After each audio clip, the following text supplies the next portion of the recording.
Lo más importante de todo, al ser la malaria vivax, ¿no?, la más frecuente reportada, entonces ustedes tienen que recordar este ciclo. Y en realidad el ciclo de malaria tiene dos partes. Uno en el mosco que no nos importa, y otra es en el ser humano que sí nos importa. Lo digo que en el mosco no nos importa porque no vamos a tratar al mosquito, nosotros tratamos al ser humano. Lo importante saber es que la forma infectante son los esporozoitos y que estos esporozoitos van a estar en las glándulas salivales del mosco, ¿ya?, de anófeles, y que aquí se va a la reproducción sexual del parásito y acá en el ser humano la asexual, ¿ya?, y que en el ser humano se da dos fases, la parte preeritrocítica, que es hepática, y la eritrocítica obviamente, que es el eritrocito, que es el glóbulo rojo, ¿ya? Entonces, en el ser humano, pues estos esporozoitos van a ingresar en el hepático, ¿ok?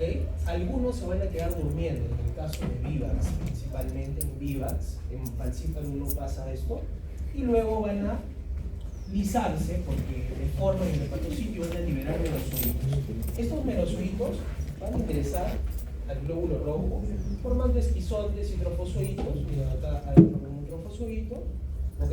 Y estos trofozoitos van a romper. Pásenlo. ¿Son acá? Estos trofozoitos se van a lisar, se rompen. Cuando se rompen, pasa lo que típicamente se conoce como coartada terciana, ¿no? Se produce fertilidad.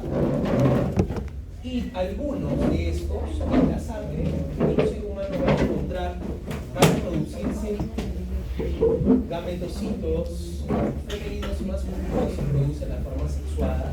Esta forma es la forma infectante para el mosquito, los gametocitos, porque en sus glándulas se devoran en todo su cuerpo y se va a producir la reproducción sexual, principalmente en las glándulas salivales. Y ese es el ciclo, al menos de Vivax.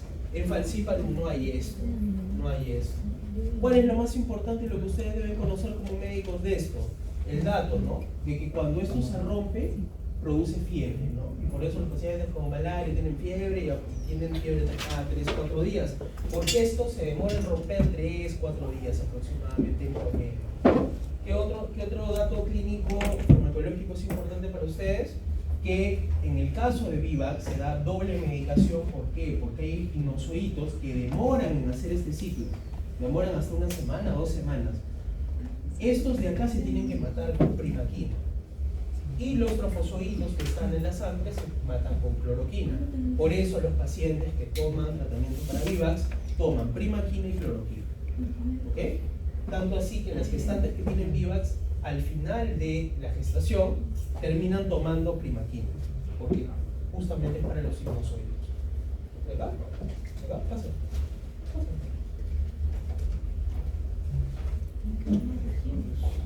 Hola. Ya, el ciclo de vida, como les vuelvo a repetir, es un ciclo de vida esquizogónico, en anófeles, y esquizogónico en el ser humano. Ya, el ciclo esporogónico se desarrolla en la célula del mosquito y dura de 7 a 14 días y es reproducción sexual. En el esquizogónico es en seres humanos, en las dos fases, ya se las expliqué, preeritrocítica y eritrocítica, y ocurre la reproducción asexual del parásito. ¿Ok? De nuevo, tienen ¿no?, el ingreso de los esporozoitos, ¿no?, en la parte preeritrocítica. Estos esporozoitos toman el hígado y producen esquizontes, de los que se van a liberar merozoitos. Estos merozoitos van a ingresar al glóbulo rojo y luego lo van a lisar. Dentro se van a ver trofozoitos. ¿Okay? Usualmente en Vivax veo 1 y usualmente en Falciparum veo 2. ¿Ya? Esta es la fase, la reproducción asexual de un eritrocito, ¿no? Y usualmente, como les vuelvo a repetir, esta lisión dura 2 a 3 días. Por eso las fiebres son cada 2 a 3 días. Lo más usual es así. Y pues en la intraeritrocítica, pues hay estadios, ¿no? Ahí los tienen para que los recuerden. Y en Falciparum son 15 y en Vivax son 4. Y en el mosquito pues pasa que los gametocitos pues ingresan a la parte intestinal, se unen, forman oquistes y luego tienen en las glándulas salivales los esporozoides, que son la forma infectante para el cerebro. Este cuadro puede venir en el examen, recuérdenlo, ya es porozoíto, invertebrado, vertebrado, ¿no? El porozoíto en el invertebrado se genera en el mosquito, en los líquidos salivales, el invertebrado forma infectante para el hígado, el esquizonte hepático en el vertebrado es la forma replicante, el inozoíto se queda a vivir en el hígado, ¿solo en quiénes? En vivax y ovales, en falciparum no, merozoíto forma infectante para los eritrocitos. El trofozoito, el vertebrado inmaduro, puede dar origen a esquizonte intraeritrocítico o gametocítico. El esquizonte intraeritrocítico forma replicante. El gametocito se forma microlimatros, solo son la más efectiva para el vertebrado, el mosquito. ¿Okay? El oquineto entre el epitelio intestinal y muscular del invertebrado, obviamente, el mosco. Y el ocisto en el invertebrado forma replicante en su interior. Esto puede venir relaciones A con B, ¿no? Cruces, ¿no? Todo eso. ¿Ok? Principalmente es porozoíto, hipnozoíto, trofozoíto, gametocito. Eso es cuatro. Creo que les estoy dando las respuestas a las preguntas del examen, ¿ya? De todo esto, lo más importante que ustedes recuerden es el eritrocito parasitado, ¿no? Y pues cómo son los trofozoitos entre jóvenes y adultos. En realidad esto de acá, bueno, pueden recordarlo como conceptos generales, pero es importante cómo es Plasmodium vivax en un eritrocito parasitado, hipertrofiado, deformado, granulaciones de Schaffner, infección múltiple, poco común. Mientras que en falciparum, tamaño normal, infección múltiple, frecuente, escasas granulaciones. Malarial, tamaño normal, granulaciones de cima, difíciles de observar. Oval, hipertrofiado, granulaciones de Schaffner, abundantes. ¿Ok? Si yo les voy a preguntar, les voy a preguntar eso. Esto leo, pero ténganlo en cuenta, ya recuerdo.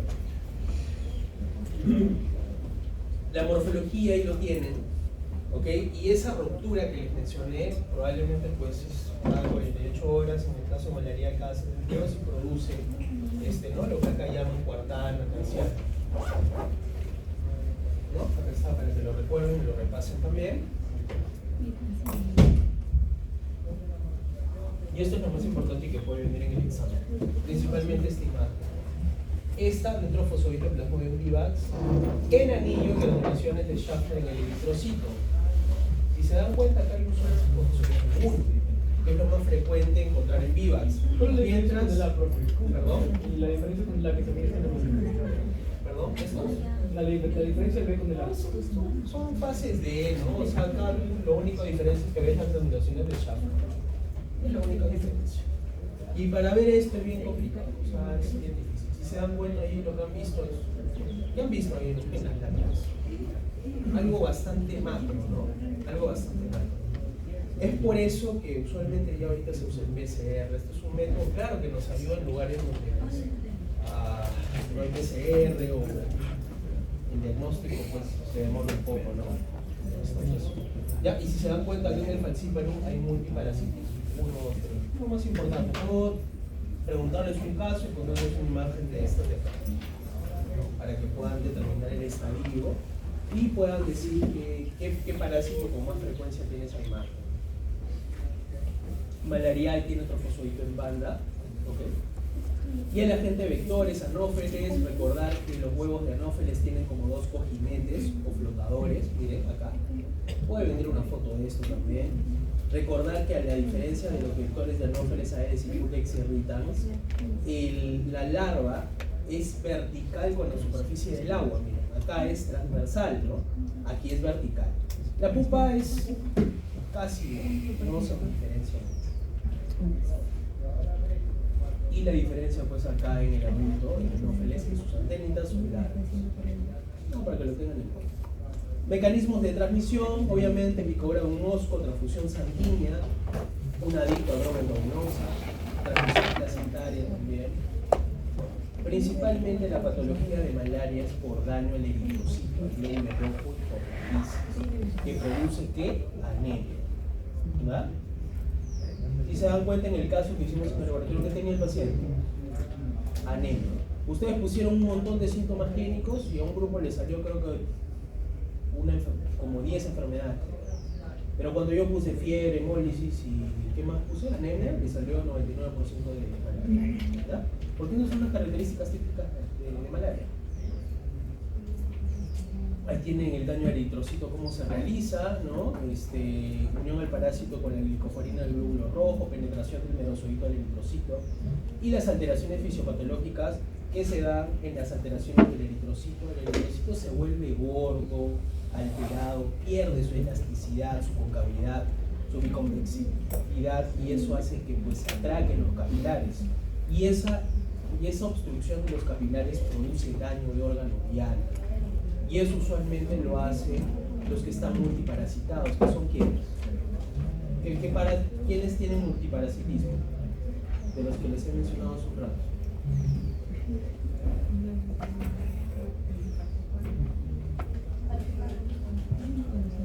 Por eso el falciparum con más frecuencia produce malaria grave. Porque esto, al deformarlo con más frecuencia, con más parásitos, produce hemólisis, bloqueo capilar, defectos de coagulación y alteración de órganos y sistemas. ¿Ya? Bueno, principalmente la malaria da fiebre. Una malaria sin fiebre no es malaria, salvo que sea en un inmunosuprimiento, puede pasar. O en un paciente crónico, puede pasar. Pero no es lo más frecuente, y ustedes tienen que aprender lo más frecuente. Tienen que aprender lo que es más frecuente. ¿Qué dice acá? Todas las etapas del desarrollo se observan en la sangre. El inozoito es el que con menos frecuencia se observa, ¿no? Porque usualmente se encuentra en el hígado. ¿Ya? La inmunidad tiene que ver con la inmunidad natural. Ustedes saben que por mutaciones en personas, sobre todo afrodescendientes, que han mutado en su característica de hemoglobina, que sí tienen alteraciones de la estructura molecular de la hemoglobina y que son resistentes a Plasmodium vivax. Y hay otras enfermedades asociadas, ¿no? Deficiencia de glucosa 6-fosfato, enfermedad de hemoglobina S, enfermedad por hemoglobina C y talasemia, ¿no? Muy bien. Síganos sus.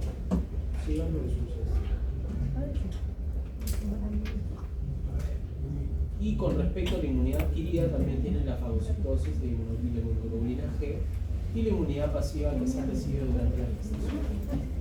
¿Qué inmunoglobulina se transmite por vía placentaria? Ahí, muy bien.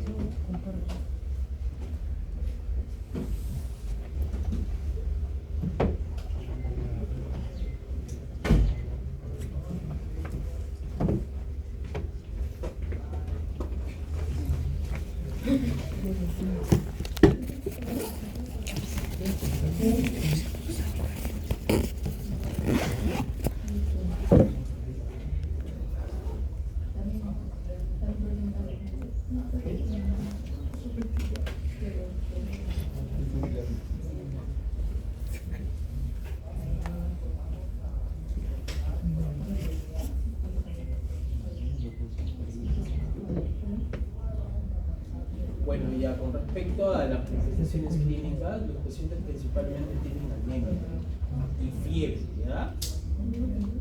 Si bien es cierto lo que nos dicen, ¿no? Es que tienen pues un acceso palúdico, ¿habrá luz? Porque a veces se va la luz. Sí hay, sí hay.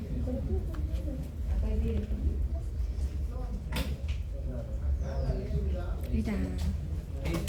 Entonces, dentro de las manifestaciones clínicas van a tener una etapa premonitoria, que principalmente el paciente está tranquilo, tiene cefalea, escalofríos y empieza la fiebre. Luego pasa 1 hora, 2 horas y está tranquilo, caminando.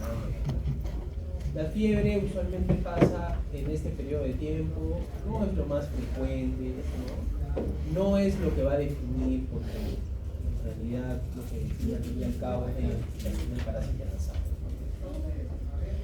Las alteraciones posteriores al daño eritrocítico, obviamente hay hemólisis, se rompen los eritrocitos, hay bloqueos capilares, hay vasodilatación y defectos de la coagulación. Hay alteraciones de los órganos, por ejemplo en el hígado y en el vaso pueden estar adhesivos, ¿correcto? Porque ¿dónde terminan los eritrocitos alterados, dañados? ¿Dónde terminan? Si yo tengo mayor destrucción de eritrocitos, pues va a haber hemorragia. El cerebro pues, puede ser dañado también por esta hiperviscosidad sanguínea y puede producir encefalopatía, alteración de la conciencia. En los riñones falciparum produce glomerulonefritis llenos y en malaria produce síndrome nefrótico, que es eliminación de proteínas. En los pulmones produce edema, congestión y acúmulo de pulmón. Hay diferentes alteraciones de los órganos, ahí lo tienen para que lo repasen. Usualmente el mosquito infectado, un daño humano infectado produce enfermedad febril aguda, hay enfermedad severa que pues, luego de, si es que es severa, produce daño de órgano diana, puede producir la muerte. Hay pacientes crónicos que tienen anemia, deterioro neurológico, imagínense un niño con anemia crónica, no hay de sangre en el cerebro. Crecimiento y desarrollo dañado de nutrición, y en el embarazo feto puede producir bajo peso nacer, enfermedad la gestante y daño a la productividad. Ahí tienen las manifestaciones de malaria por falciparum y fiebre terciana maligna o perniciosa. Principalmente cuando hay una malaria grave, lo que produce es ¿qué produce? Daño de órgano vital, ya sea pulmón, el pulmón que produce edema, no puede respirar bien, desaturas. En el hígado produce necrosis hepática, elevando las transaminasas. En el cerebro que produce encefalopatía, se transmite como el paciente no responde, está como dormido, etc. En el riñón que produce infuria renal aguda, presión laboratorial, incremento de la creatinina o disminución de la diuresis, que es la orina. ¿Ok? Ahí está. La fiebre cuartana, terciana, en realidad no son tan parámetros tan fidedignos para nosotros decir cada 3 días, cada 4 días de fiebre. Principalmente lo que hay que identificar es el parásito. Y las características de estas infecciones, pues acá las tienen. Duración del ciclo preeritrocítico, malaria de 2 a 16 días, el periodo de incubación va más o menos entre 2 semanas a 3 semanas, ¿no? Aproximadamente en promedio. El ciclo esquizogónico de los hematíes también lo tienen ahí. La parasitemia es mayor en falciparum. Okay. Gravedad del ataque primario, usualmente en falciparum es grave, en las otras dos es benigno. Las recurrencias en falciparum son escasas, dependiendo también de la serie, ¿no? Y en malaria son abundantes, y los lapsos entre recurrencias son largos y muy largos. La duración de infección puede durar incluso años. El diagnóstico principalmente se hace en lugares, bueno, en Perú, ¿no? La mayor parte de los lugares se hace con la gota gruesa, ¿ok? Pero en los lugares donde hay pues, protocolos de investigación o donde se quiere tener un diagnóstico rápido, porque por ejemplo en Iquitos, cuando alguien tiene fiebre puede tener 10 cosas al mismo tiempo y no se sabe qué es. Y bueno, lo bueno es que ahí sí hay laboratoristas que tienen entrenamiento en nivel de malaria, saben identificar la forma de malaria. Pero imagínense que pasa eso aquí, hay que entrenar al laboratorista, porque la gota gruesa es una prueba operador dependiente, va a depender mucho de quién está midiendo. Por eso, pues, lo ideal es tener el PCR.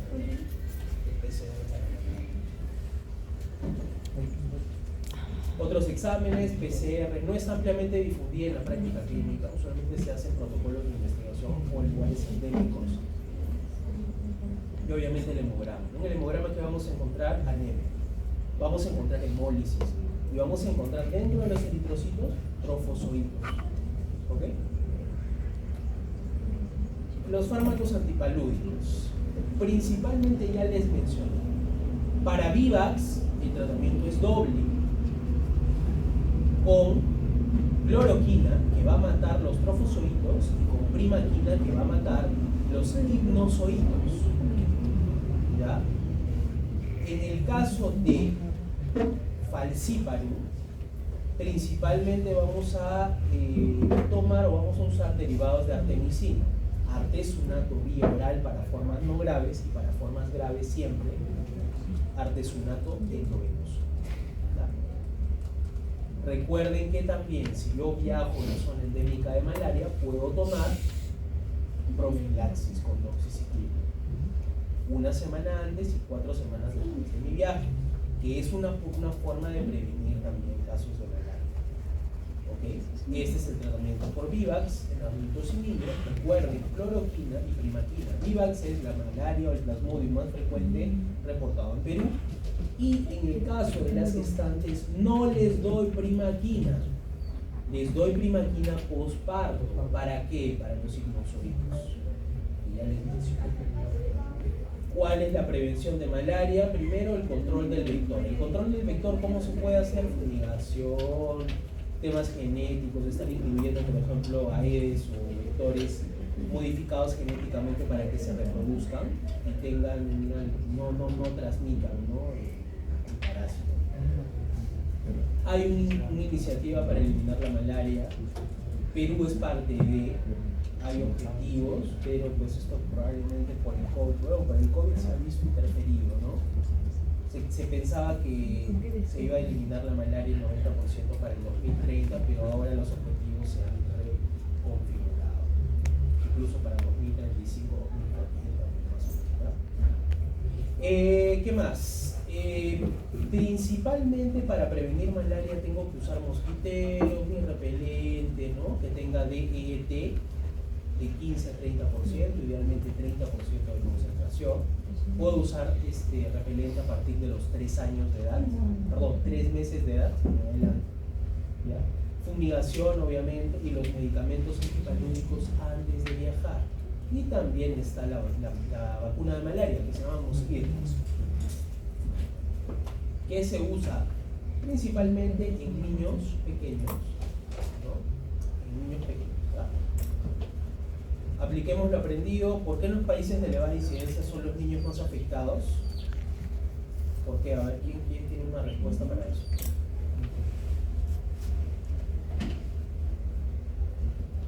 ¿Por qué son más afectados los niños por malaria?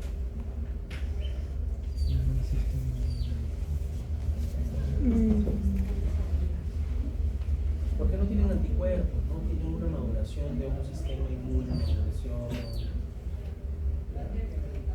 por eso principalmente, porque pues, lamentablemente por eso los niños son los que más mueren cuando hay dengue y hay porque no tienen anticuerpos. En cambio en zonas endémicas los adultos sí tienen anticuerpos. ¿Cómo podemos prevenir malaria? A ver, ¿quién me dice cómo podemos prevenir malaria?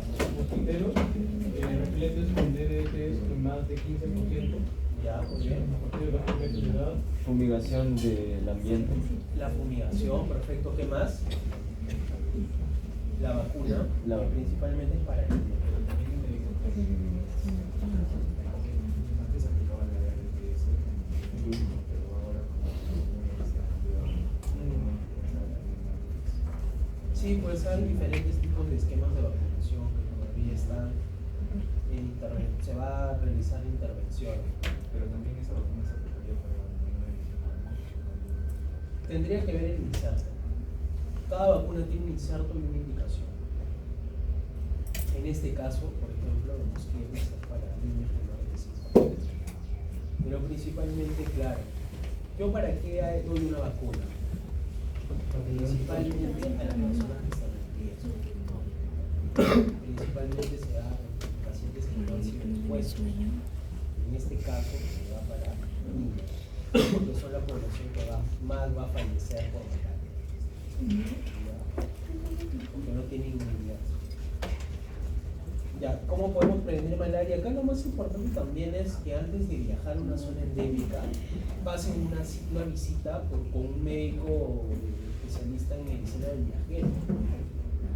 Medicina del viajero, ¿para qué? Para que les dé una profilaxis antes del viaje y después del viaje. Usualmente es una profilaxis con doxiciclina una semana antes de viajar hasta 4 semanas después de viajar, y va a depender de la zona a la que vayan, porque hay zonas que son resistentes a los antimaláricos comunes. Por ejemplo, en África hay algunas zonas, y esas zonas las tenemos mapeadas en un aplicativo, ¿no?, de la CDC, y de acuerdo a eso nosotros podemos dar la profilaxis.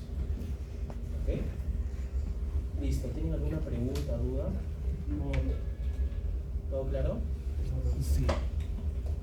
Vuelvo a repetir, ¿no? Lo que va a venir en el examen ya es esto. Debido y cuadrito. Sí, esto, recuerden que esto es de vida.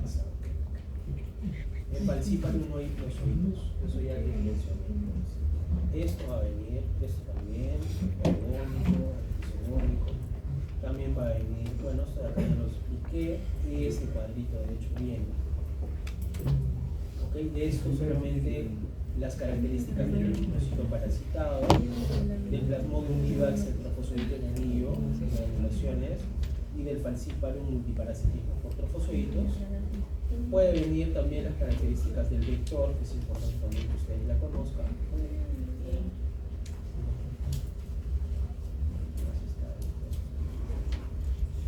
Bueno, el tratamiento, ¿no? Que principalmente es con cloroquina, primaquina, y en una gestante, ¿no? Recuerden que no se puede dar primaquina, que se da postparto.